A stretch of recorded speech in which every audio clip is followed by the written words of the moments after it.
Sharing knowledge and experience is one of the most profound ways we can connect as humans. It's an act of generosity and trust, a bridge that unites our separate journeys into a shared path of understanding. When we share what we know or what we have experienced, we extend an invisible hand to another, reminding us all that we are not alone in navigating the complexity of life. These moments stitch together the collective of human wisdom. In these connections, something magical happens. Where you and your personal experiences are seen and respected, a reminder is offered that while our experiences are uniquely ours, the knowledge they hold can ripple outwards, affecting others in thought-provoking ways. By opening ourselves to share and receive, we grow together, crafting a world richer in understanding, empathy, and possibility. Welcome to If These Trees Could Talk.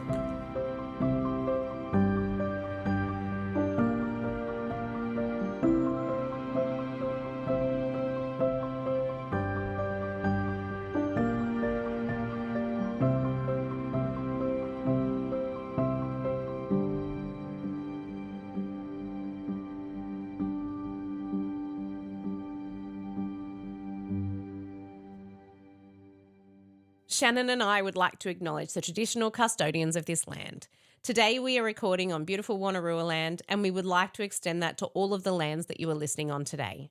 Wherever you are, we pay respects to the elders past and present who have cared for these lands and passed down their stories, knowledge and beliefs through generations. We acknowledge all Aboriginal people, past, present and emerging, including those that are listening to this podcast. And today we'd like to extend a special acknowledgement to our guest, River, for sharing his connection to country, culture and stories.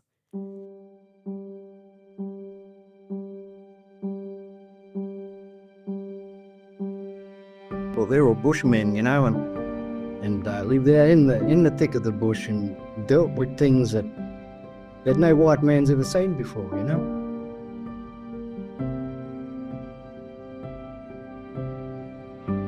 And then the little lad that was there, he looked and he just shot off through the scrub, mate, across the road, gone into the bush.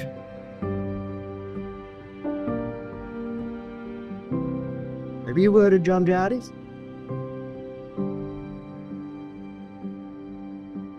And they're out there, I'm telling you.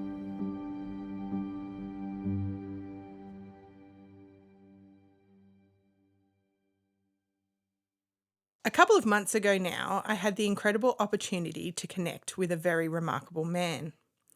And having a yarn with him may go down as one of the most delightful experiences of my life. I've had quite a few people ask me to do a Yowie episode, and I have to say that I was a little bit hesitant, mostly because I was a bit worried about the ridicule that might be chucked at me for it. Last week I told you that I couldn't really get into maritime history stuff. Well, I'm the polar opposite with cryptozoology. I am fascinated, enthralled, and I love listening to people's accounts of sightings and experiences. You said you didn't know if I'd get much talking in this episode, but I have my first question. Yes, what is it? What's cryptozoology? Cryptozoology is, should I Google the actual? Sure. Yeah, let's Google it. We need a Google din, din, din, din, din, I know. You know, like a sound effect for while we're Googling. All right, here it is.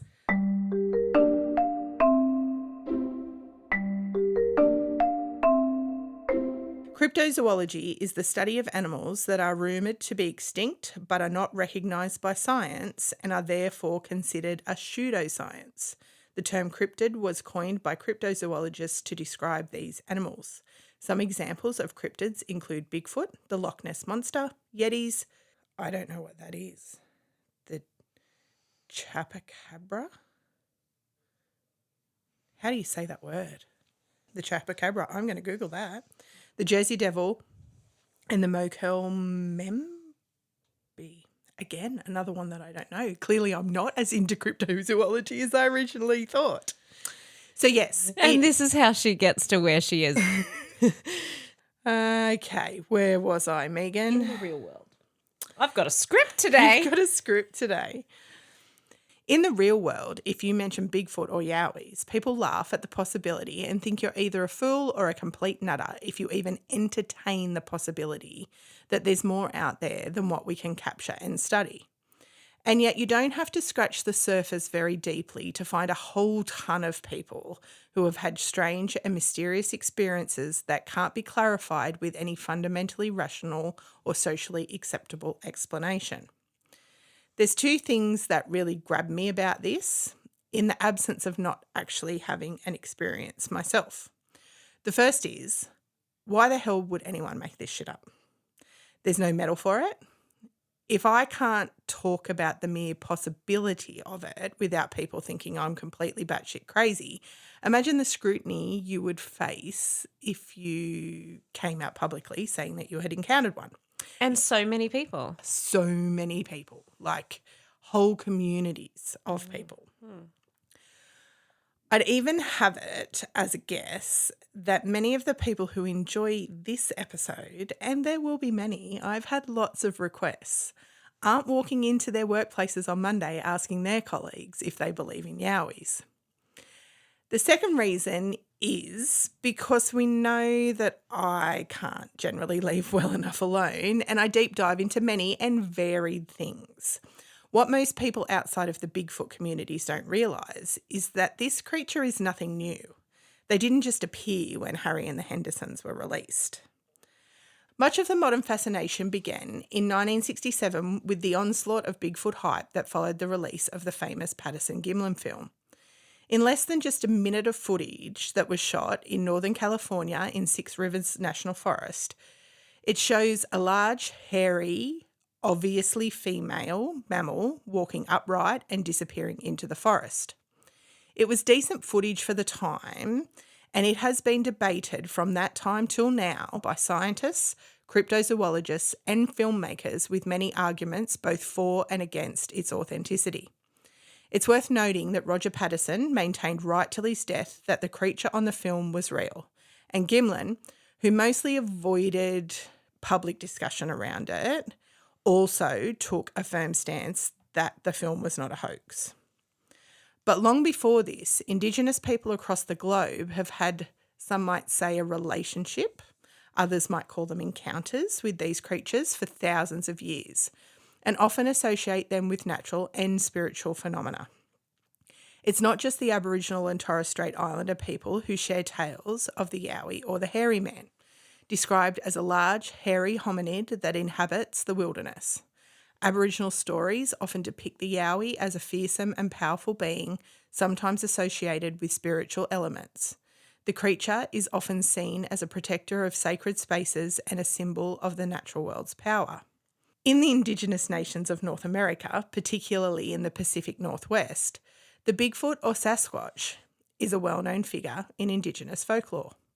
Described as a large, ape-like being that roams the forest, the legend of the Sasquatch has been passed down through generations of Native American tribes. The term Sasquatch comes from the Hoka-Malem language. Many tribes view Sasquatch as a guardian of the forest, a spiritual entity that embodies nature's mysteries and strengths. In the Himalayas, the Yeti, also known as the Abominable Snowman, is a prominent figure in local folklore. The Yeti is often depicted as a towering ape-like creature with white fur perfectly adapted to the harsh mountainous environment.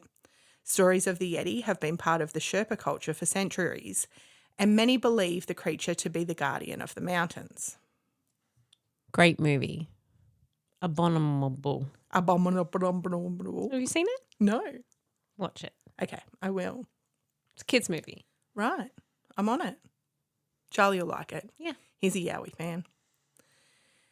In the dense forests of China's Hubei province, there are tales of the Yeren or wild man. The Yeren are described as a large bipedal creature covered in reddish-brown hair, standing over 6 feet tall. Chinese folklore often portrays the Yeren as a shy and elusive being living in remote areas away from human civilization. In the remote regions of Russia, particularly the Caucasus and Siberia, tales of the Almasty have been a part of local folklore for generations. The Almasty is described as a human-like creature, smaller and more human-like than the typical Bigfoot, with reports suggesting a height of around 5 to 6 feet. The Almasty is believed to inhabit mountainous and forested areas. The fact that these all align absolutely captivates me. The idea that people, worlds apart, but all with a physical and spiritual connection to the land, have similar accounts and examples that have been passed down through generations. I wanted to know everything. But here's where my problem lies. I'm a white girl, full-bred convict stock. I wasn't sure if it was right or even respectful for me to be rooting around the fringes of Indigenous cultures to explore my own whims and fascination. It certainly didn't feel respectful to just approach a member of the Aboriginal community and ask, hey, can you tell me what you know about Yowie so I can include it in an episode? And I certainly didn't want to just deliver up something that I had read on the internet. So I've sat on this.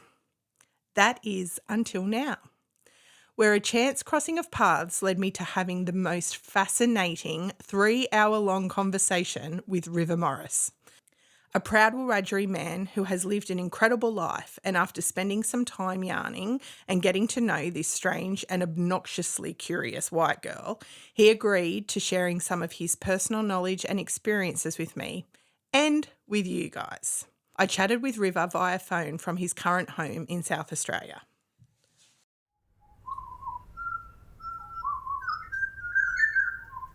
You said to me about your grandmother mentioning this stuff and then the uncle sort of taking over once it become men's business. Before you had your sighting when you were 12, did you know what these creatures were? My mother passed away when I was 11 months old. And so the government come and got me. And my mother's mother, which is my grandmother, come and got me. Well, she fought tooth and nail for me, fought the government, and she won, Like the old, I fought the law and the law won. Well, no, didn't win this time. She got me back. And there's probably a lot of people out there that didn't win, and they're still alive today, probably thinking, who's their people? And very Christian-minded, like she's Christian AIM, Aboriginal Land Mission, which was still a church that happens today. Yep. And she taught me things, She told me this and that about, what you can eat, what you can't eat, what berries and stuff, how to dig for yams and all that sort of thing, it was growing up. But there was a time where it come to where she couldn't say anymore because it become men's business. And so that's where the Opals come on board, and they're all bush people, they're all bushmen, and live there in the thick of the bush and dealt with things that no white man's ever seen before, with that hairy man like our booger, So you were 12 the first time you had your first experience. 1974, and I still remember it like it was yesterday, sis. I still get visions of it now and again, Yeah. So that's not unusual. You hear lots of people who say the same thing, that it's something that stays with you for the rest of your life. First time I see something, it stays there. But then when you see it not on a regular basis, but, it could be 5 months later or something, or then you might come across something else and you go, what's going on here, Yeah, something that's triggered the memory. Yeah. But 12 years of age was, and I never expected I've been told about them. Don't go out at night, don't go out on your own in the bush, don't whistle in night, and all that sort of thing, But then when I had that, me and my cousin Lloydie, when we went down to get water, we had my uncle and aunties there. We had little ones, 4 little ones, 7-year-old down to 5, and Lloydie and I, when we were 12, we're the oldest fellas, so Uncle said, grab the buckets of water there. Look, 10 buckets there, boys. We go down and get some water for us. And it's about 3 lengths of footy field. Anyway, and we were walking down there. It gets down to the river, and have a bit of a swim and everything, And we said, right, okay, come on, we'll fill the water up, take it back up. This is about 2:30 in the harbour, and it's stinking hot, Our uncle had them gas barbie thing going. You just needed water to make a cup of tea and everything, and putting damper on for aunties and that, and the kids. Anyway, we're down there, so we're in a bit of a swim, got the water in the buckets, and we're walking along, and we got about, I don't know, 20 foot, 20 yards or something like that, you know. Lordy said, "What do you away?" No, I know. So off he'd gone, so he'd gone over and done his business, and he was standing there doing his business, and I heard this kind of a snort, like, you know, this place was on Aboriginal land, and when you get in there, you got to have a key to get in, like it's padlocked and everything, big gate and everything. Anyway, we know we got no wild pigs in there and cattle and everything. I know pigs can get in there, but I mean, you know, it's not like we see it all the time. We see it on a regular basis, you know. And I'm looking, see, because I could hear something kind of shuffling. But, you know, other than that, I mean, you know, you get no chooks running wild. But it just seemed funny. It's different, you know. And I didn't actually smell anything, but Because when you spend time in a place regularly, you get fairly used to the noises and things that you're going to hear. So you notice when something's off. well, that's it, you know. And it was that sound, you know. Yep. And I looked, and I heard, that's when I heard the shuffle first, and then that click. And I looked, and I seen this thing. This is briar bushes and lantana bush, and them, you know, probably around about, say, 12 foot high. I mean, like you know. Yeah. And I could see, and I'm looking there, I'm only about, oh, gee whiz, probably about 8, no, not even that, 5 foot, 5.5 foot, something away from the bushes, you know, like, I mean, and I could see this little gap. There was a gap in the briars and the lantana, see? Then I seen something move, and I could see this face. It looked like a caveman, like that Neanderthal man. And it looked like him, and I'm looking at him, yeah, and I'm thinking, what bloody hell was that, you know? And I'm looking, I was staring them as today, and I'm looking at him, I can still see his face, sis, yeah? He locked eyes with me, yeah.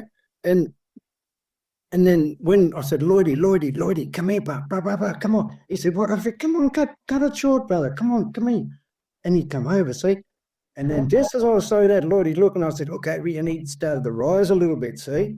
And Lloydie seen him. I said, come on, cuz. And we didn't run, we just kind of briskly walked, you know? Anyway, and when we're walking, we could hear him walking.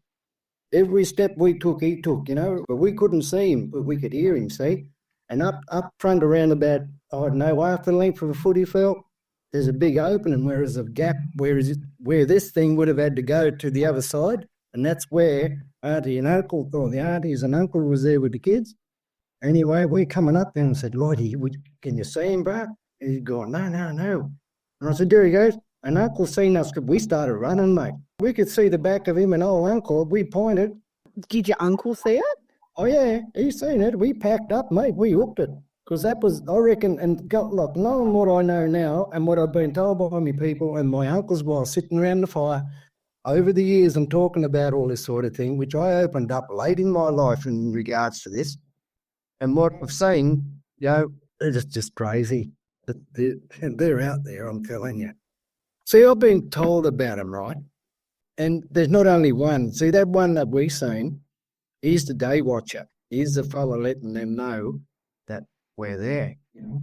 Do you think they're generally in a mob? Oh, yeah, there's up to 3 to 5. We've all had experiences, maybe, mate. Oh, yeah, I could tell you, look, I could tell you heaps, man, what I've experienced in my life, eh?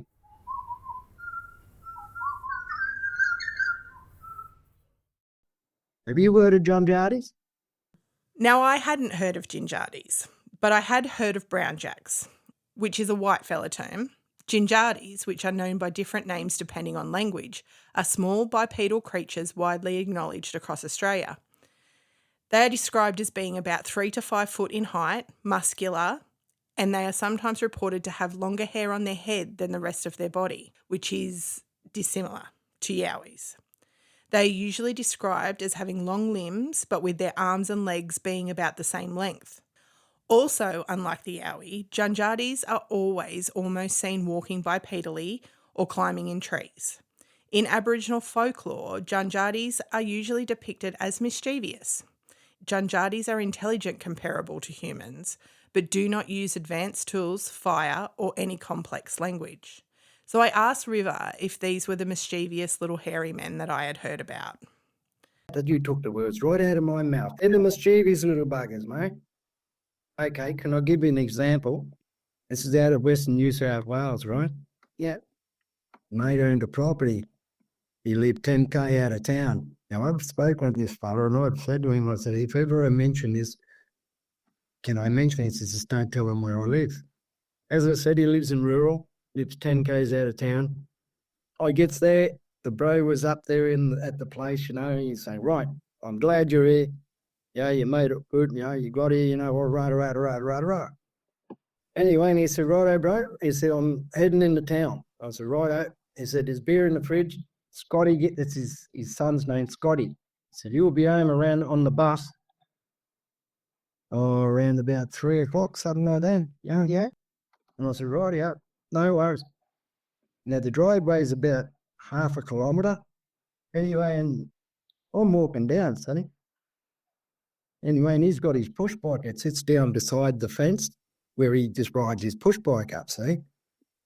Anyway, and I thought, well, that's what Dad did. That's what Stewie said to me. He said, yeah, just go and see him, yeah? Because he didn't know I was coming out there because he's at school, see? Yeah. Anyway, I'm walking down there, he says. I'm getting closer and closer, see? I seen the bus coming along. The bus drops him off. Bus is gone. And he's sitting on the fence, like on the gate. Come over the hill, see? Just this little bit of a rise. Because I can't see him then, because it's right, see? I only had about, 120 yards to walk. And here's this little fella on the gate with him, swinging. They're swinging back and forwards on the gate, see, on this big gate. And I thought it was one of his little mates that got off the bus with him, see, staying the weekend. I didn't know.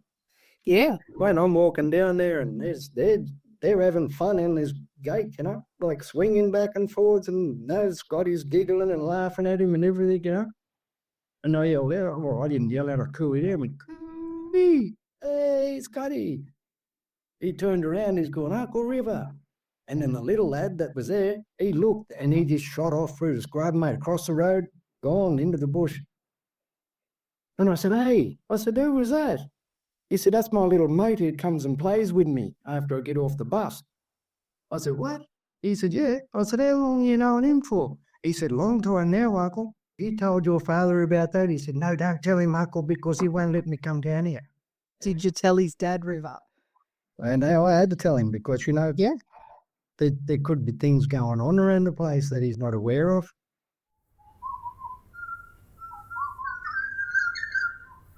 As I mentioned before, my conversation with River was 3 hours long, and I loved every bloody second. But obviously Megan isn't going to let me have a 3.5 hour episode, so what you're getting here today is a heavily edited version. River shared with me some of his personal knowledge around bunyips, ancient spirits, and some more Yowie experiences, including one at Bellinger River and one with his Uncle Ted, who was a Yuin man who lived at Walliga Lake. I've been to both of these spots, and it was really lovely to connect over our love of these beautiful places, and all these stories are really worth sharing. So I'm thinking I'll have to do a part 2 to this episode. But what grabbed me most out of all the extraordinary things that we covered in our conversation was how much River loved his gran. He spoke of her strength and of her strong belief in God, and how lucky he was to have such a wonderful role model. As someone who had a really special relationship with my own nan, I really related to him sharing the impact she had on his life. Parts of that conversation and his spiritual beliefs are just for us, but I wanted to include the beautiful gift she gave him when she passed. River's gran lived to 96 years of age and passed away 2 days before his 21st birthday. He still lived with her right till the end of her life. Anyway, I slept in another room. Gran was always in her room, but she had this old jewellery box. The other ones when you open the lid and the ballerina pops up, and she had one that was given to her when she was young. Well, I mean, she was born late 1800s, And anyway, she said to me one day, I know I was about 18, 19 then. She said, son, can you have a look at this for me and see if you can fix it up? And I got the jewelry, like the little jewelry box thing, and I opened it up, and it was all rusted and everything. I said, "Oh, Gran, look at this, you can't fix that." She said, "Okay, never mind." So I just put it all back together for her again and just put it on the dressing table, see? Yeah. Anyway, she ended up going to hospital because she had a stroke right in front of me, eh? And it's nothing worse to see someone have a stroke in front of you, you know? And so she ended up in hospital. She passed away, see? Anyway, when she passed away, there was this big huntsman spider in the corner of the room, in the lounge room. And that huntsman spider stayed there the whole time until she was buried. And when we come back home, like to where we live, because all the mob come back to our place, they'd have a, feed and everything, that spider was gone. So he was there the whole time until she got buried, see? Anyway, everyone's gone. I'm there on my own in the house. I thought I'll go and sleep in Gran's bed. So I went and slept in Gran's bed, this is about 10:30 at night. I'm laying there, see? Next thing I heard this sound like that, thinking, what's that? I woke up, so I'm thinking, what's that? I looked over, here's the jewelry box going.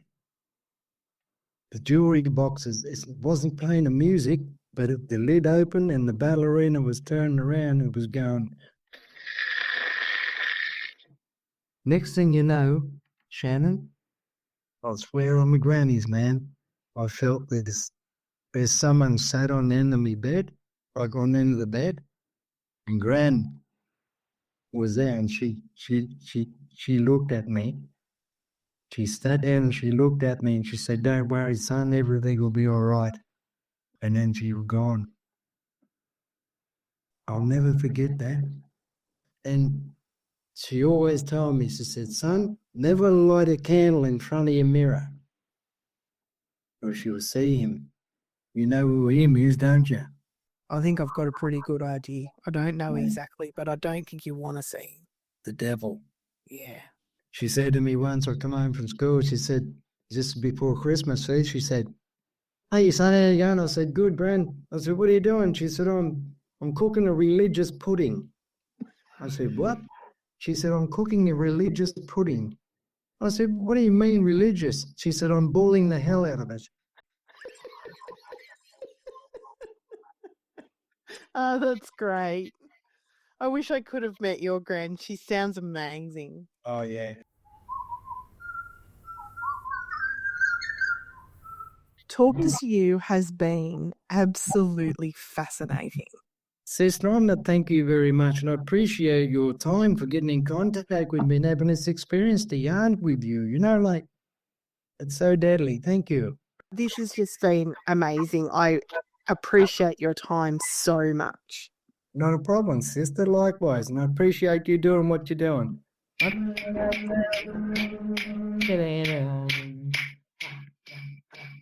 See you, sister. You take care, right? Yeah, you too, mate. Catch you soon. Yada bada yada. There is so much more of this conversation that I want to share with you all, including some of the ridicule River has faced for sharing his experiences. He mentioned earlier that even with the ancestral knowledge that had been passed down to him, he didn't publicly open up about his experiences until later in life. He wanted to yarn with me before agreeing to share any of his knowledge and experience. He is a perceptive man, and he quickly realised that I wanted to learn from him and was invested in respecting his and all Indigenous cultures' beliefs and knowledge in the hairy man. River has done a lot of work and research himself with communities in different countries and has been involved with Yowie researchers both here in Australia and in the US. He is an amazing storyteller and an incredibly funny man.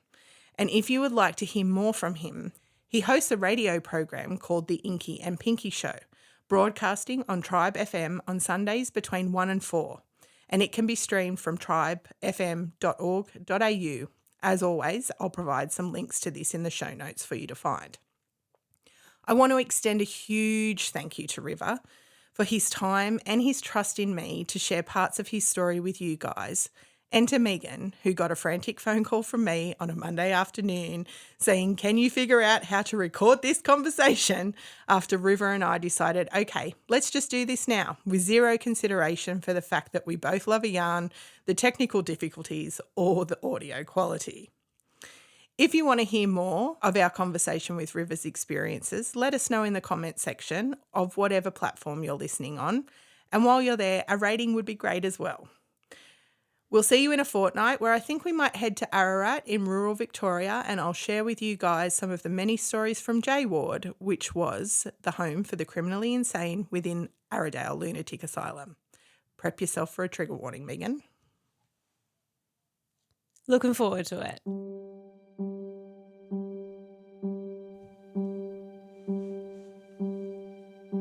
Thank you for joining us for today's episode of If These Trees Could Talk. If you would like to access more about the places or information included in today's topic, please visit our website, ifthesetreescouldtalk.com.au. If you would like to follow us on our adventures, check us out on Facebook or Insta. Our creative writer is Shannon Walters, and our podcast is produced at Bellevue Studio in the Hunter Valley with audio production by Megan Anderson.